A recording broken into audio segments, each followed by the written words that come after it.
Manakala kelompok yang kedua ialah kelompok yang memang 100% menolak. Bukan sahaja peristiwa Isra' dan Mi'raj mereka tolak. Mana-mana cerita, mana-mana kisah, mana-mana dakwah hak Nabi habaq sebelum ni pun mereka tolak dah. Bukan kata hak dulu terima, hak ni tolak dah. Bukan kata hak ni tolak, hak dulu terima dah.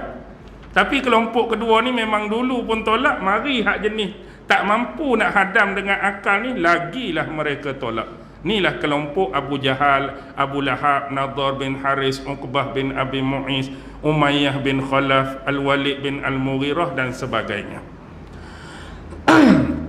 Cuma yang jadi pelik dan aneh pada kelompok yang kedua ini, begitu ketara bila Rasulullah memperihalkan tentang Isra' dan Mi'raj. Pelik tang mana, aneh tang mana, bila mana sebelum peristiwa ni berlaku, kalau Nabi dakwahkan Islam pada mereka, baca ayat Quran, cerita, hurai, tafsir ayat Quran, mereka nak dengar ke tak? Tak mau dengar pun. Apa yang mereka buat, tolak. Apa yang mereka buat, lawan. Apa yang mereka buat, tentang. Tak berminat langsung. Bahkan kadang-kadang mereka ni cantas dan sailang Nabi. Maksud cantas dan sailang ni, kalau kedapatan pada mereka, Rasulullah jumpa mana-mana individu, mana-mana orang, Rasulullah cerita pasal Islam, selepas Rasulullah berlalu dari majlis tersebut, mereka cepat-cepat pergi. Muhammad cerita apa kat hang tadi tu? Muhammad cerita sekian-sekian. Oh, tak payah dengar, tak payah percaya kalau Muhammad cerita. Dia pisah hilang apa yang Nabi cerita. Tapi kali ni bila Nabi kata nak cerita Isra' dan Mi'raj, bukan kata mereka tak mau lawan, nak tentang dengar. Mereka bahkan mengumpul orang yang ramai nak pi suruh Muhammad cerita, nak dengar. Pelik ni. Sebenarnya aku nak cerita, tak ada siapa nak buka telinga, tak ada siapa nak buka hati, tak ada siapa nak buka perasaan untuk dakwah Islam ni. Tiba-tiba bila aku cerita macam ni, hak pelik pada kamu, kamu kumpulkan pula orang ramai-ramai nak suruh mari, nak suruh dengar aku cerita. Sebab apa? Sebab mereka punya advantage, punya peluang di sini untuk menganggap bahawa tuduhan yang mereka tuduh pada Nabi sebelum ni tu betul. Muhammad tak berapa betul, Muhammad mental, Muhammad sewil. Cuba dia cerita balik, nak suruh anggap, mental sungguh lah, siapa nak cerita lagu ni ni? Siapa nak cerita macam ni? Satu benda kita kena faham. Satu benda kita kena faham.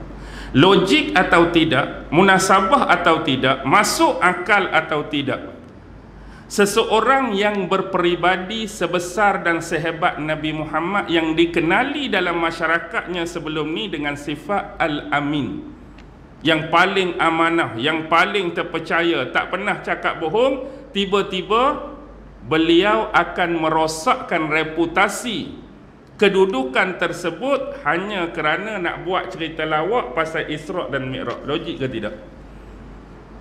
Contoh dengan kata lain, reputasi kedudukan aku dalam masyarakat sebelum ni, tak ada siapa pun orang tak percaya kat aku. Aku cakap ni orang percaya, aku cakap ni orang percaya, aku cakap ni orang percaya.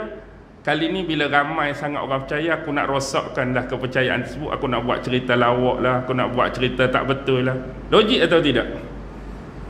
Logik atau tidak? Tak menasabah sedikit pun. Bahkan kalau kita hari ni dalam masyarakat, orang kenal kita sebagai orang baik, kalau boleh kita nak jaga status kebaikan tu sampai bila-bila, tak akan rosak dan musnahkan.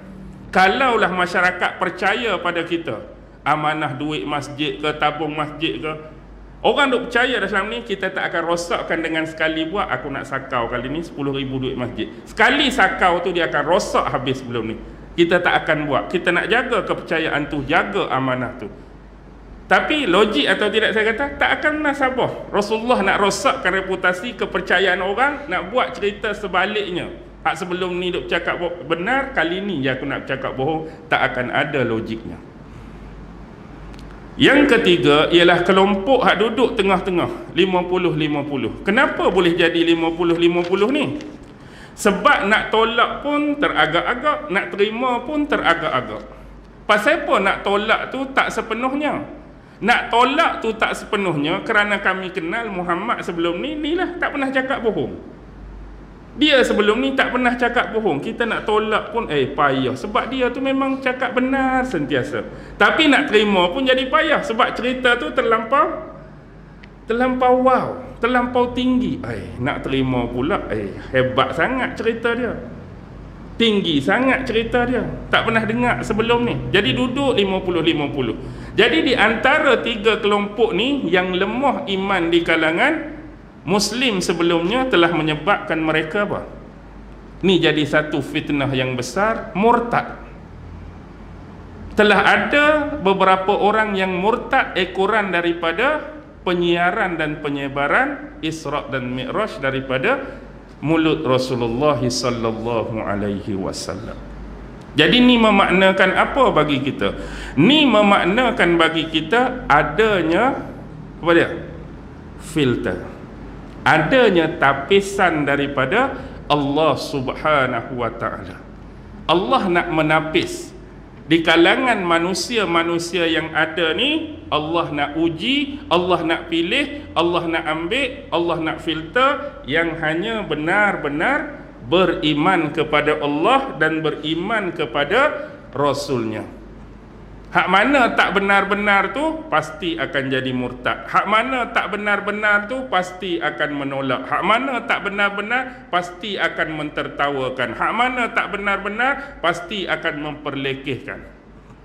Tapi nak cari hak benar-benar. Inilah tapisan daripada Allah. Maknanya Allah nak pilih yang berkualiti, walaupun sedikit, tapi bukan kuantiti, banyak tetapi lemah dan parah. Ingat satu benda, kita hamba Allah, kita manusia, kita yang memerlukan agama, dan agama sesekali tidak pernah memerlukan kita. Agama tak perlu pada kita, kita yang perlu pada agama. Dan Allah tidak perlu mempunyai kuantiti yang banyak dan ramai dari sudut kuantiti tu. Tapi kalau ramai pun lemah, kalau ramai pun rapuh, kalau ramai pun mudah diperkotak-katikkan, tidak bermakna apa-apa. Tetapi kalau jumlahnya sedikit tetapi mempunyai kualiti yang terbaik, itulah yang dicari daripada tapisan ini. Cuba lihat daripada kekuatan iman ni. Selepas saja Rasul hijrah, maka berlakulah siri-siri peperangan. Jumlah sedikit yang berkualiti inilah telah membuktikan. Perang Badar 300 lawan 1000, siapa menang? Atas kertas, kalau kira atas kertas siapa menang? 1000 lah menang. Kalau atas kertas, lenyek lah 300 ni. Tapi 300 hak berkualiti inilah menang atas 1000 yang musyrik tu. Perang Uhud 1000 lawan 3000. Menang ke mereka? Tetap tak menang. Perang lagi besar Ahzab, Islam 3000, mereka 10. Kalau atas kertas ni 10 lawan 3, lenyek lah 3. Tapi hakikatnya semuanya tewas. Tengok perang Tabuk, perang Qadisiyah. Bukan jumlah ni dah. Islam tu hanya belah-belah ribu, Islam hanya puluh ribu. Tapi mereka bukan puluh dah, ratus ribu. Tapi menang ke terhadap Islam? Tewas juga, kalah juga. Hak menang apa? Hak belah-belah, hak puluh ribu ni hak menang. Ni bukti yang dicari oleh Allah, ialah kualiti pada keimanan dan kualiti dalam menjadi sahabat Rasulullah, mempertahankan agamanya. Jadi tapih awal-awal.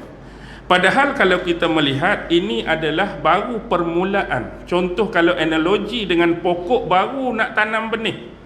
Benih tu kalau naik, daun-daun pun masih kecil, daun-daun pun masih tak kuat, batang masih tak kuat, akar tunjangnya belum tu lagi. Maksudnya dengan kata lain, kalau nisbah atas perkiraan kita, kalau nak uji, biarlah betul-betul kemas dulu. Tapi baru tu dah Allah uji, sebab nak keluarkan, nak tapis, nak filter golongan-golongan yang dianggap tidak diperlukan. Okey, jelas di sini. Bi'abdihi, memperjalankan siapa? Hambanya. Rasulullah dalam ayat ni dinisbahkan dengan penggunaan lafaz ataupun kalimah hamba. Tidak disebutkan penisbahan atas Nabi itu dengan kedudukan Nabi, level Nabi. Dalam ayat ni dia tak mari asra bi rasulihi, kedudukan nabi, rasulnya tak. Asra bi nabiyihi, kedudukan nabi sebagai nabi, tak juga. Dan tidak dinisbahkan dengan nama betul nabi. Asra bi Muhammadin, kami telah memperjalankan Muhammad, juga tak diguna nama nabi, tetapi digunakan dengan lafaz hambanya.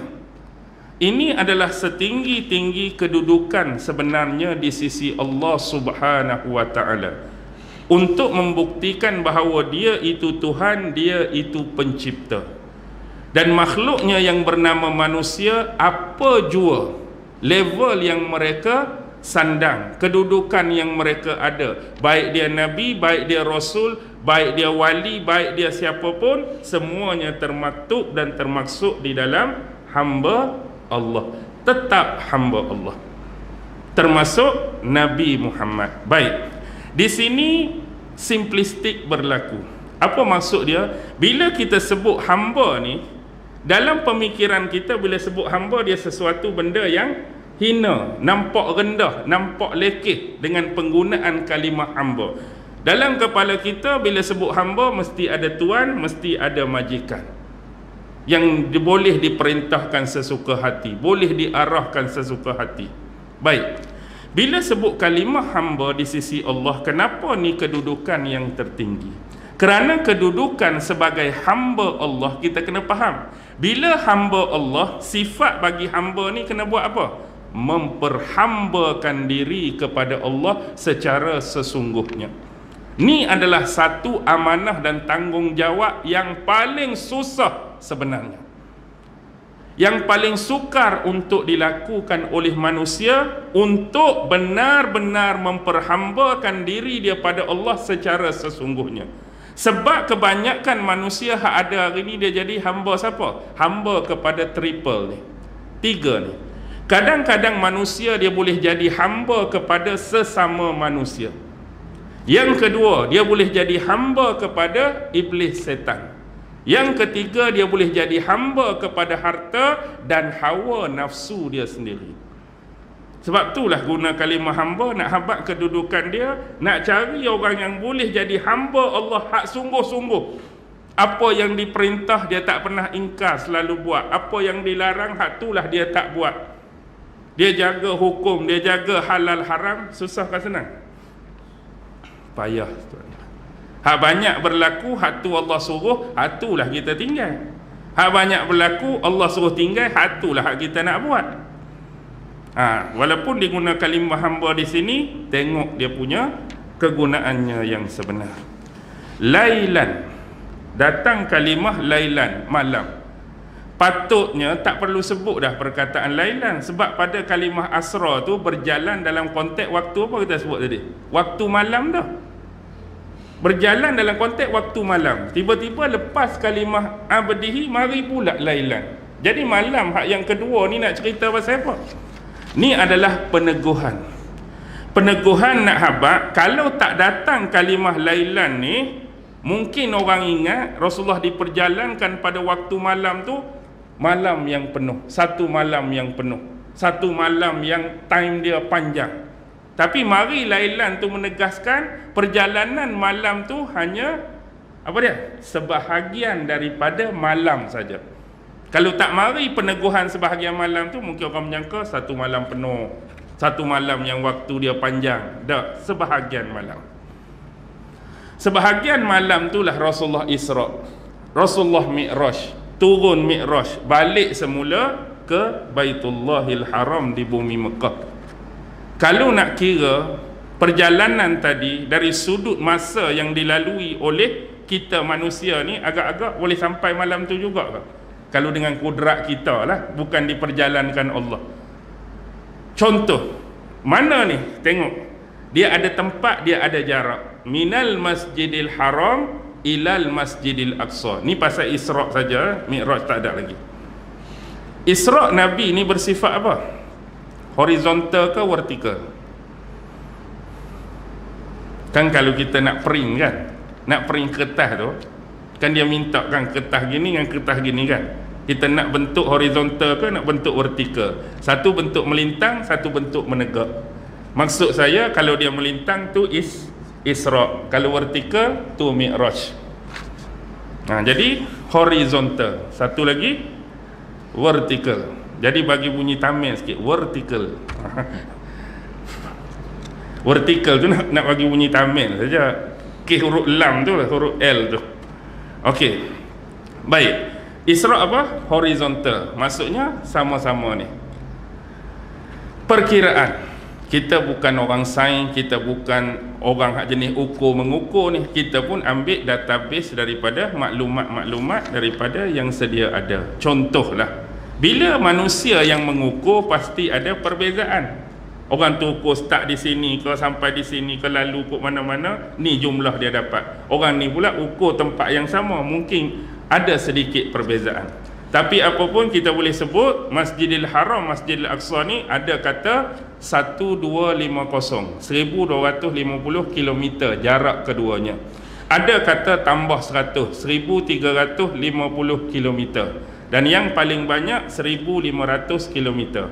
Maknanya kita letak antara 1200 sampai 1500 kilo. Itulah jarak Masjidil Haram di Mekah sampai kepada Baitul Maqdis di Ilya ataupun disebut Palestin atau Jerusalem.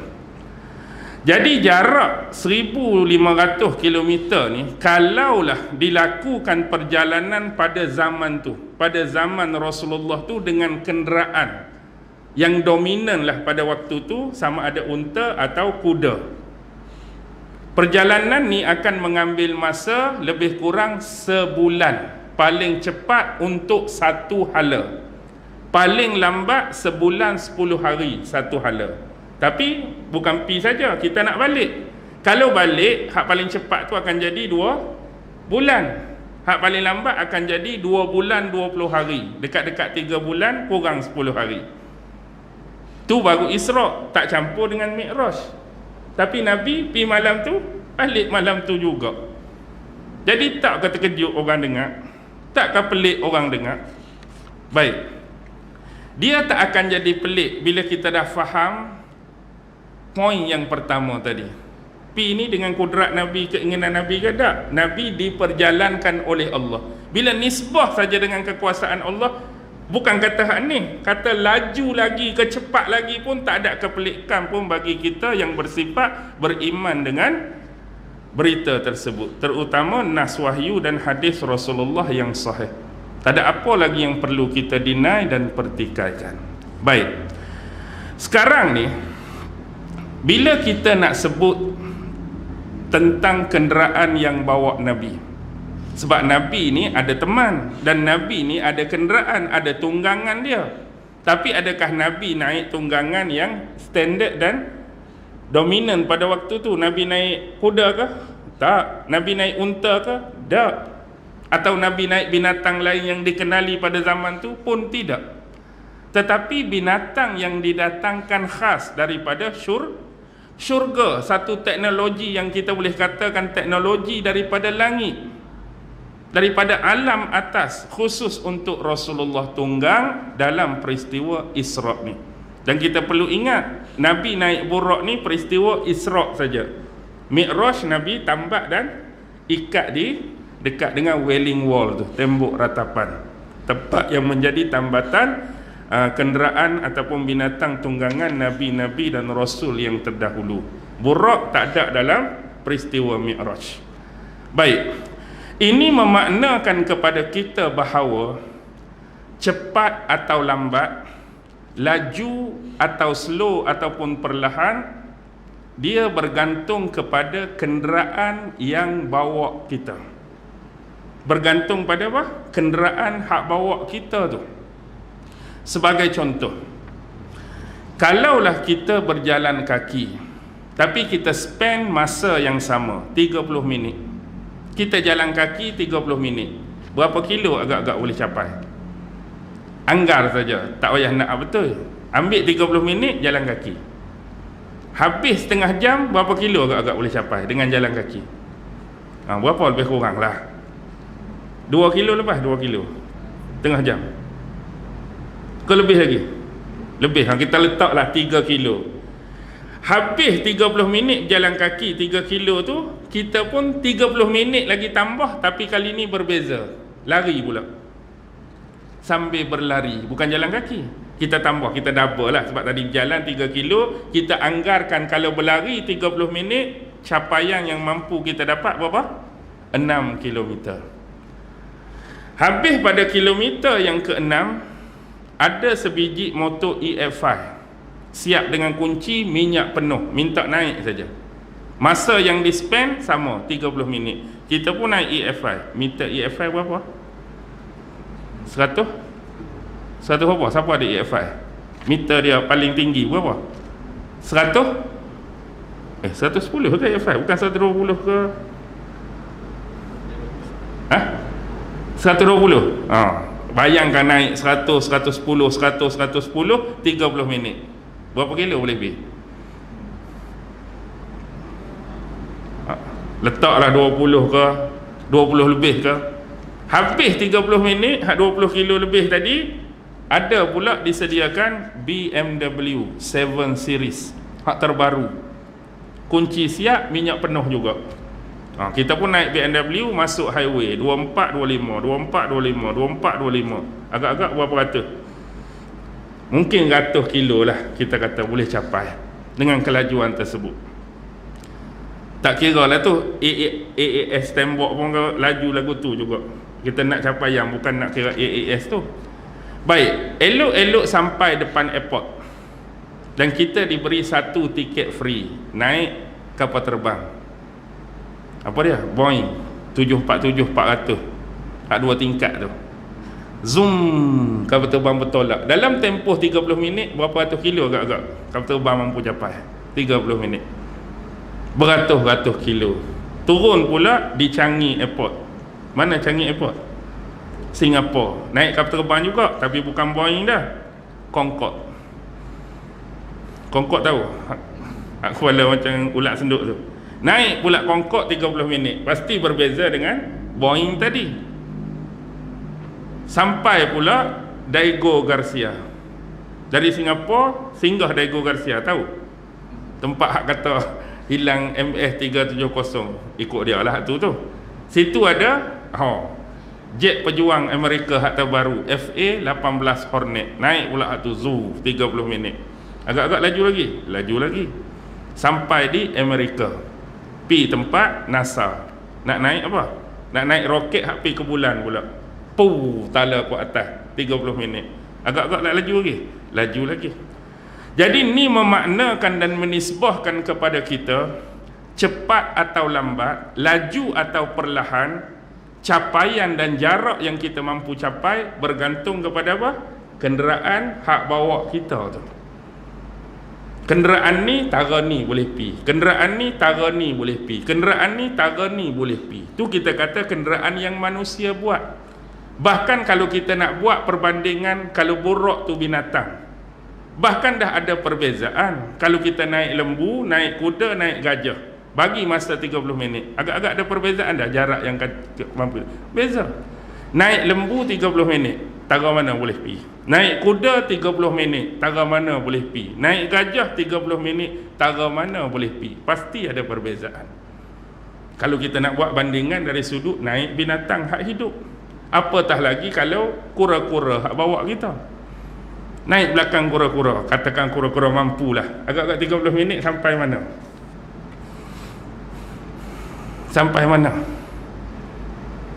Azam 14 kali pun tak sampai lagi dah. Kura-kura. Tapi ni buruk. Bila sebut buruk, dia sesuatu yang berbeza. Bukanlah secanggih-canggih kenderaan yang kita sebut tadi, tak mampu nak saingi buruk. Binatang-binatang hak ada yang Allah sendiri buat binatang tu, tak mampu nak menyaingi kecepatan buruk. Kerana buruk ni ialah daripada apa? Unsur cahaya. Bahkan peneman Rasulullah Jibril pun unsur cahaya. Jadi bila